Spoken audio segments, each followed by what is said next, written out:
Good morning, Waqar, and welcome, and thank you very much for giving some time to talk to the Mint magazine. Thank you very much for having me, Henry. It's really good to be here. I understand you're in Pakistan at the moment, so you've got the cricket and the flooding. Indeed, indeed. And it's a debate between which is more important. Well, certainly, when I was getting up this morning listening to the radio, cricket seemed to dominate. Yes, it is. I was sort of interested to start the sort of conversation exploring the issue of what the sort of dominating narratives are on the media and whose voice gets heard, and to get your reflections as someone who's worked in the global media for some time as to how those decisions are made and what stories tend to come up top. Yeah, so we all tend to within global media follow specific patterns of what makes news, right? So we sort of take our lead in a sense from the global north and the what we would call in larger terms the mainstream media, right? And so even the global south to a very large extent will follow that. Obviously not when it comes to more domestic issues or more local issues, depending on if you're talking about smaller media outlets. But we all seem to be stuck in that pattern where if, for example, we're being told that the protests in Iran are the most important thing right now in the world, or Russia's invasion of Ukraine is important. And I'm not saying that those things are not important. I'm just saying that, you know, the way we list them as priority in our minds and the way we list them in our headlines is also very telling, right? Where instead of speaking about, for example, how a woman was killed by US forces during, I believe it was drills in Iraq, that there was a woman killed close to Abu Ghraib, if I'm not mistaken, prison in Iraq, just recently, Zainab al-Assam, versus, of course, a woman killed in Iran. And again, it's not a question of, you know, which is right and which is wrong. Obviously, both things are wrong, but it's just a question of what prioritizes within our minds as well. And we sort of just go along with that in even the global south because we take our cues from the global north and mainstream media in those regards. And when you're saying mainstream media, what sort of outlets are you thinking about? And are you talking particularly about English language media? Is that a sort of dominance? Yeah, I mean, obviously, because I've always worked with an English language media, then that's what I can give an example of, or as an example. And I know that Arabic language media can be quite different. So, for example, Al Jazeera Arabic, which is like the king within the Arabic language media, that it acts in a very different fashion and prioritizes different things, naturally so for Arab language speakers. But within English language media, because that is, you know, for better or worse, what most people in the world speak, that is what I base myself on. So, you know, channels like CNN, BBC, Sky News, even possibly within that, and then print outlets such as New York Times, Washington Post, and others, Wall Street Journal, for example, those sorts of outlets, and just the way that they, again, like I said, prioritize news stories, even within Pakistan, by the way, and a lot of the reporters, and I don't want to pick on the reporters specifically, but there is an interesting pattern in how they even, and the wording and the terminology that they may use sometimes when it comes to even Pakistan or other countries within the region where they may be based. So why would Global South media feel they need to sort of take that as the starting point? Because we're trying to compete in the same space is essentially the honest truth, right? And for a lot of us, especially those of us who have a history of colonization, we sort of have this self-inferiority complex, right? So I'm sitting in Pakistan right now, and even though I grew up in Canada, in both places, in fact, we have this sort of self-inferiority complex where we sort of look to the crown and the royal family to sort of, or we did at one point in time in our histories, look to them for guidance on what to do or what is right and wrong. They were sort of our moral compass. And that sort of has remained within our minds. And I think that sort of just carries through. So if, for example, CNN is telling us that, listen, this is the most important story of the day, then one at this end also questions, hey, maybe that is the most important story of the day. It doesn't always work like that. I mean, I don't want to generalize and say every single media outlet in the Global South does that. But I would say that for a large part, we do tend to follow the same patterns in many, many ways, or at the very least, many times the same narratives on that issue. So yes, so what's the difference between the patterns of what's covered and the narratives? Can you give me a sort of example of what of how the difference between those two things? Sure. So I mean, there are. Let me just do a bit of positive reinforcement for Global South as well. So, for example, within the Global South, let me pick on, for example, the Queen's death. Right. So we had the Queen's death and just the reactions that came out for that. Outlets like Al Jazeera English, for example, which is based in Qatar in Doha, they did like wall-to-wall coverage for the Queen's death, right? So I mean, they followed her coffin wherever it was going within the country, very respectfully. But at the same time, they did then end up at some point in time doing shows and or having guests from within the UK and or colonization or colonialism experts who were more critical of the monarchy and the royal family. So that was a bit more removed from possibly what we would expect within the mainstream, right? Where the mainstream had decided this is not the time to speak about colonization or colonialism because in their point of view, this is disrespectful to the Queen and the monarchy. But for an outlet like Al Jazeera, which I mean, mind you, I still have my criticisms of the way they did it. Nevertheless, credit where it's due that they did at least bring on people which I feel were critical and, did it in still a respectful fashion. So those are positives. I think that there are, there is light at the end of the tunnel in that sense if we continue to follow that path of trying to, figure out our independent paths within media. And is that something that's happening now that might not have happened 20 years ago? Do you think the voices in the Global South have more confidence? They still maybe less confidence compared to the Global North, but it's sort of going in the direction of more confidence? Yes, for sure. And I think there's a number of reasons for that, right? The internet has helped a lot. So we are ever more connected to each other around the world. And we're able to converse privately and or via tweets or whatever we may choose to converse with somebody across the world. And I think that has opened up a lot of minds as well in the Global South and has made us realize that, hey, we're just as human and we have just as many rights as somebody sitting in the West or Global North. And there's also then the question of education, right? Where a lot of people have gone out of these countries, studied in the Global North or in Western countries, and then have come back to their countries with those ideas of freedom of speech, with those ideas of, hey, I can speak my mind and I don't need to be apologetic about it. So for example, if I want to speak about the colonization of my country, I can do it and not feel ashamed and or afraid. I remember I did a show just this past week, in fact, or recently about colonialism. And I actually had a couple of messages from relatives saying, are you sure this is a good idea? Weren't you scared doing it?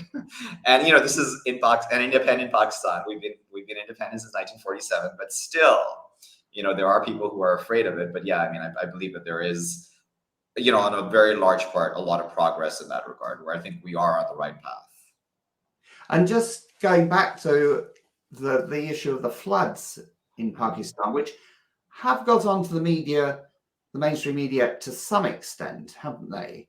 And one of your ministers has been quoted, hasn't she, and written, certainly I've seen her. How big a deal is that in Pakistan? It's a huge deal. I mean, a third of the country, at least, is underwater and is flooded still.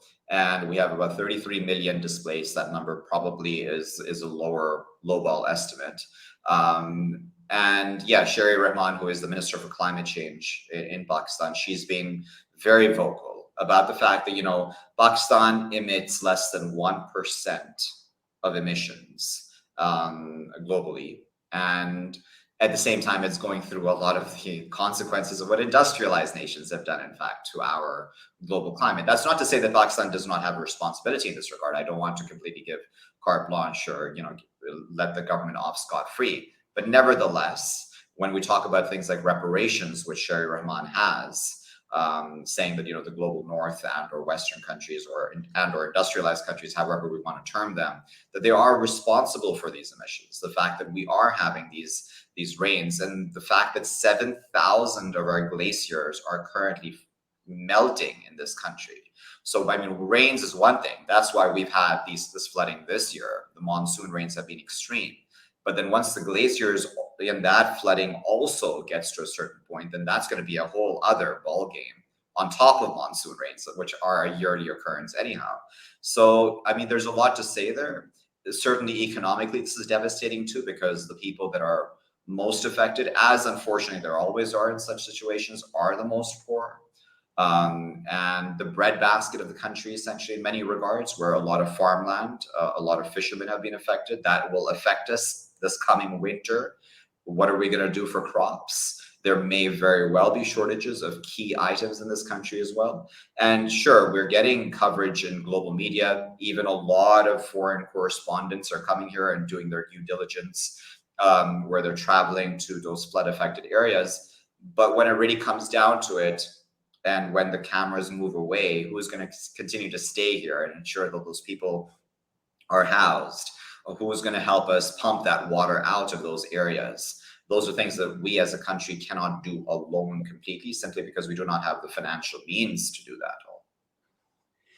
And this sort of, coming back to the idea of narratives, of course, there's one narrative says, tough luck, life's hard in places like Pakistan. Yet again, they've been hit by disaster. Oh dear, reach in your pocket, as opposed to the we're responsible. They're suffering from the global north's activities, the way they're organizing their economies and so on. Which, is the narrative of responsibility getting much airspace? I mean, I know here in the left-wing press it gets a bit, but would you say more broadly? Yes and no. So I think that there is definitely a lot of conversation about the fact that this is a global issue, right? So global climate change is, we're all interconnected basically. And we realized this during the pandemic too, right? I mean, that was a realization on many people's part, that we are all very interconnected, regardless of whether we're in the developing world or the developed world. Same thing with climate change. So I believe that, yes, even mainstream media, credit where it's due, has spoken about this many, many times. But are they then willing to take that next step and then talk about things like reparations, or talk about not aid, but actual debt relief, right? So Pakistan currently has a very large amount of debt. So, I mean, estimates say that by the end of this year, we owe around $38 billion approximately to pay back to respective lenders. So not just the likes of the IMF, but also the Chinese and others. We need debt relief. Especially at a time when we have been flooded, especially at a time when, we've taken on now another IMF loan. And we are, as we've already spoken of, going through consequences of others' actions in many regards. So I think that those sorts of, when we're talking about the actual policies and what this then means, that's less spoken of, because again, it's not fun, right? It's not sensationalist. It doesn't make headlines. It's sort of a topic which would turn many people off. And because again, as you said, it's not a question of just saying the Pakistani government is all innocent in this regard. Many people would see that as sort of giving carte blanche or letting the Pakistani government go scot-free. But it's not about that. It's about saying, yes, we also need to change our policies at this end for sure, vis-a-vis factories, vis-a-vis standards of emissions, all of the above. But at the same time, we're not responsible for all this. So we need that help. We need the rest of the world to also act, because this is actually for all of us. Even as Antonio Guterres said, the UN Secretary General, today it's Pakistan, tomorrow it may very well be other countries in the region and or the world. I mean, we saw Europe at the heat wave this year too. And are other countries in the global south picking up on this issue, do you think? I mean, obviously we've got COP27 approaching in Egypt. How much of a voice do you think there is going to be? And do you think it may get onto the agenda in a way it failed to at COP26? So, from what I know at COP26, Bangladesh, for example, and as you may know about Bangladesh is a very low-lying country, right? So it's for many, many years been a country that has regularly been flooded because of that, because it's very, very close to sea level. And in fact, I have family members who grew up in Bangladesh, and even in their childhoods, they remember that, there would always be flooding. So Bangladesh last year at COP26 actually tried to bring up the issue of reparations and other such issues, but was blocked by many of the Western countries. Will we do better this year? We may. I mean, I'm hoping that the Pakistanis and Bangladeshis can come together, for example, because they both are so now affected by flooding. And Pakistan, this may very well now become, unfortunately, a regular thing, according to some estimates. So I'm hoping that there's more unity, because without that unity of the global South on this issue, for just one country to say so in the face of, you know, the entire power and influence of the global North is probably pointless. But until there is unity in that regard from the global South, I don't think we're going to actually make too much headway. And I wonder, one of the things people are talking about now is that we're moving into what might be called a sort of a new Cold War, or certainly a sort of polarization of power, with obviously the sort of China-US split, but then Russia becoming maybe the energy supplier of China and Eastern and Southeast Asia, and then being a question of a pressure, whose side are you on? And maybe supply chains becoming sort of people identifying their supply chains and trying to make sure that they're only from friendly countries. And I wonder how that's going to play out. I mean, I know India sort of is slightly sitting in between the two blocks, maybe, because it gets a lot of its arms from Russia, but it obviously has close economic and cultural ties to the US and so on. Yeah. Those dynamics, how do you think they're going to feed into the position of the global South to get its voice heard and acted on? You know, it's really interesting. I think that when we talk about the Russians and the Chinese and the way that they have reached out diplomatically over these years within the global South, right? So I'm speaking about the Middle East and South Asia more so, because I can relate to those regions most. I think the Russians and Chinese have been very smart, right? Where their diplomatic relations with the above are not necessarily always based on, hey, we agree with everything you do and we need to agree with everything you do. We're just going to, you know, it's about national interests both ways, right? So it's a give and take relationship in many regards, and we're not going to interfere in your affairs as long as you don't interfere in our affairs. And so the biggest example of that was when Russia started invading Ukraine. There was a lot of pressure, as you know, at the United Nations on Middle Eastern countries specifically, but even on the likes of Pakistan and India, in fact, to vote, you know, along the lines of the United States to condemn Russia. And that did not happen because, again, the Russians were smart over these years and they quietly build up these relations, which was very different, again, from the American approach or the Western approach, which, as you alluded to just a moment ago, is a lot about, hey, if your values align with our values, then we'll come into an alliance with you, be it economic, political, whatever. I mean, there, you know, the many facets of alliances. So the Russians in that regard have been smart.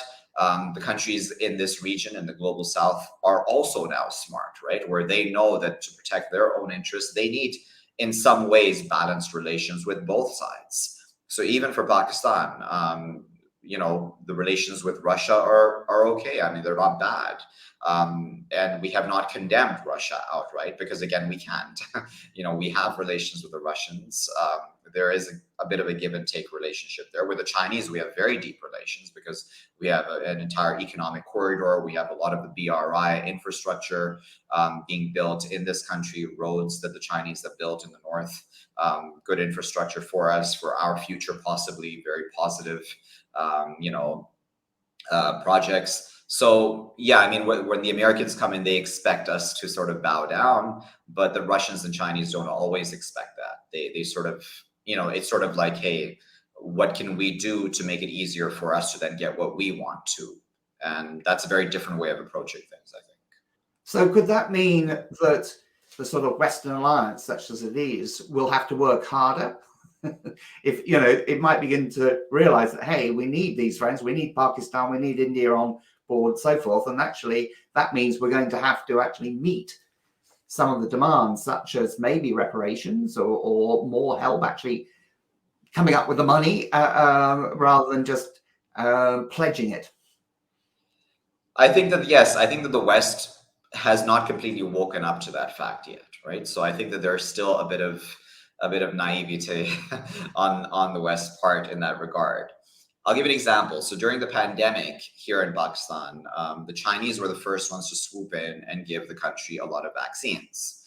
And they sort of just flooded us with vaccines. So Sinovac or Sinopharm, which were the two main vaccinations of the Chinese that were out in the global markets. And the Americans were sort of caught off guard, right? Where when it was just every Pakistani getting, Sinovac or Sinopharm, then the American embassy got worried to an extent where it started realizing that, listen, if someone is giving a country vaccinations, then obviously the people of that country will be thankful and will be grateful, and that relationship then deepens. That's just a natural fact of the world.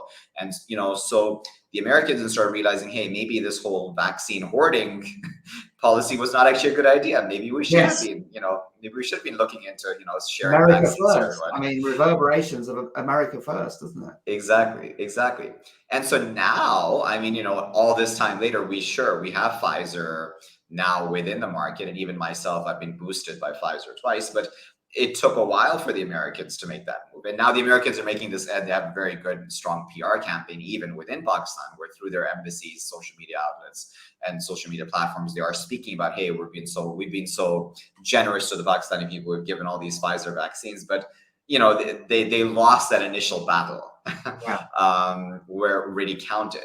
And that's just a very small example. I mean, there are a lot more important examples which will come down the road. And as you said, reparations are a whole other ballgame.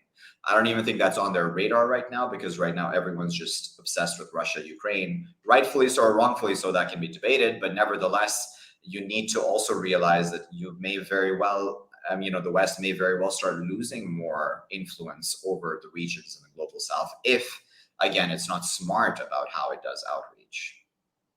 But I suppose there's also a price, isn't there, to relationships with China, the non-criticism, and so on. So I suppose, it's sort of interesting to balance the influence of US news channels, but there's no requirement to follow them.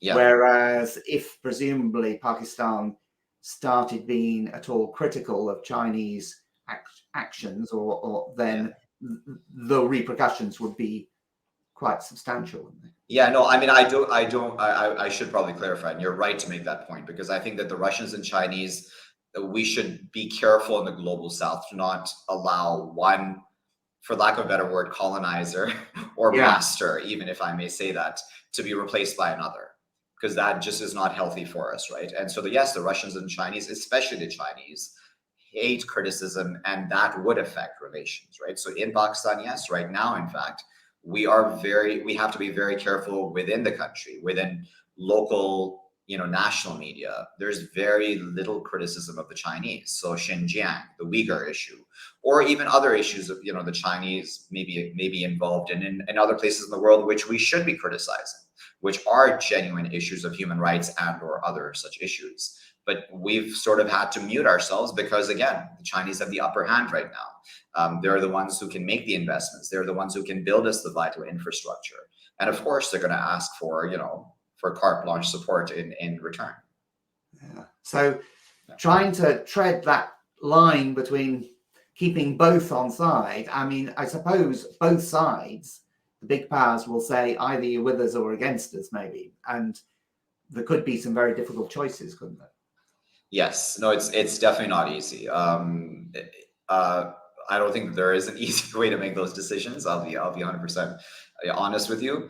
And I do not envy the position of the politicians in the global South to be making those decisions.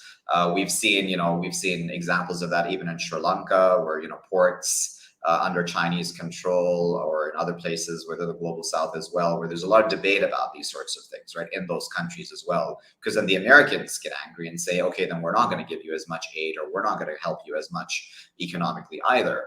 So I don't have the answer of how this can be balanced, but I think that, yes, it's something that needs to continue to be studied. Now, obviously, if both sides were to respect the fact that these are sovereign nations and allow them to then almost, have those balanced relations, that would be very helpful. But I mean, that's a utopian ideal, I think, at this time. But it seems that we are heading for some very interesting times where there are maybe opportunities for voices to get out there, but also substantial threats. Yes, for sure. I think that there's, especially with economic destabilization, right? So, for example, in Pakistan, our currency has moments of free fall. Subsidies are slowly being lifted. All of the above, then, and in a country which has many people who live right at the poverty line or under the poverty line, that can add a lot of upheaval and the possibility for a lot of crises within the country. And then obviously others from the outside can swoop in and help. But again, they're not doing it out of the just kindness of their heart. They're doing it because they want influence too. And so figuring out how we're going to balance all of the above will create crises of our own. And then, yes, at places like the United Nations or during times of war or otherwise, those are going to be tough decisions to make at that time. Well, thank you very much for those fascinating insights. And I hope we can talk again, maybe, regularly and get updates, because clearly a lot is going to be happening. History is moving fast. Indeed. Well, thank you for having me, Henry. I really enjoyed it. Thank you.